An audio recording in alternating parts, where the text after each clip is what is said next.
రహితుడ రహితుడునై ఉండెను. నోవాహు దేవునితో కూడా నడిచినవాడు. షేము, హాము, యాపేతను ముగ్గురు కుమారులను నోవాహు కనెను. భూలోకము దేవుని సన్నిధిని చెడిపోయియుండెను. భూలోకము బలాత్కారముతో నిండియుండెను. దేవుడు భూలోకమును చూచినప్పుడు అది చెడిపోయి ఉండెను. భూమి మీద సమస్త శరీరులు తమ మార్గమును చెరిపి వేసుకొని ఉండిరి.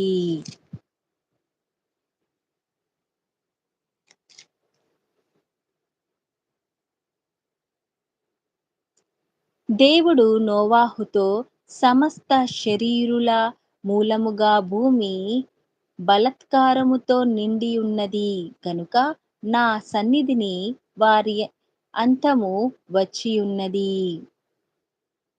ఇదిగో, వారిని భూమితో కూడా నాశనము చేయుదును. చితిసారకపు మ్రానుతో నీ కొరకు ఓడను చేసుకొనుము. హరలు పెట్టి ఆ ఓడను చేసి, లోపటను వెలుపటను దానికి కీలు వలెను.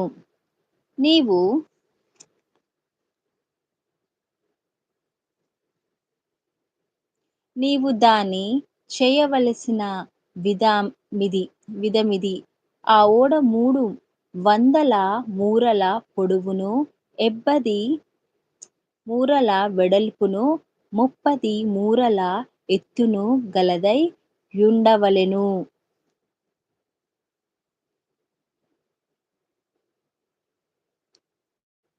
ఆ ఓడకు కిటికీ చేసి పైనుండి మూరెడు క్రిందికి దాని ముగించవలెను. ఓడ తలుపు దాని ప్రక్కను ఉంచవలెను.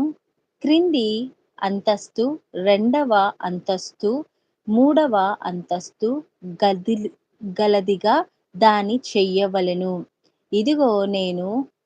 ఇదిగో నేనే జీవ వాయువు గల సమస్త శరీరులను ఆకాశము క్రింద నుండకుండా నాశనము చేయుటకు భూమి మీదికి జల ప్రవాహము రప్పించుచున్నాను.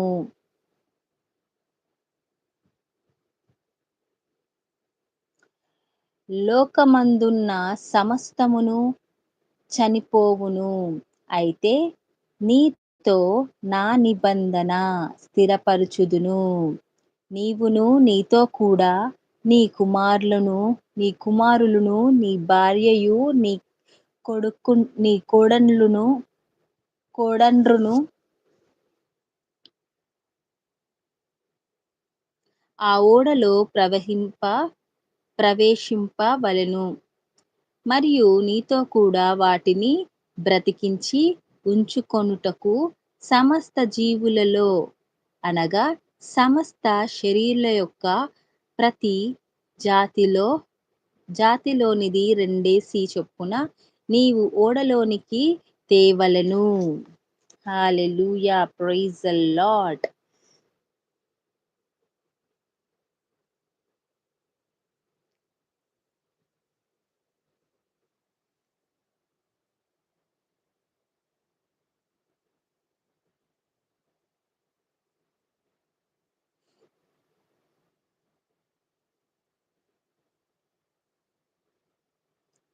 వింటున్నారా అండి? మన దేవుడు, మన యెహోవా దేవుడు ఈ యొక్క సృష్టిని సృష్టించాక పాపంలో పడిపోయారు ఈ యొక్క సృష్టి కనుక నేను చాలా సంతాపపడుతున్నాను.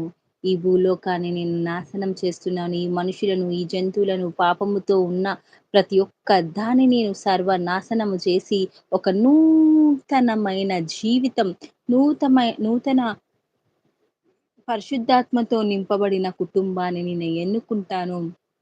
ఆ కుటుంబం ద్వారా ఏదైతే దేవుడు చేయబోతున్నాడో నోవాహుతో ముందుగానే దేవుడు సంభాషణ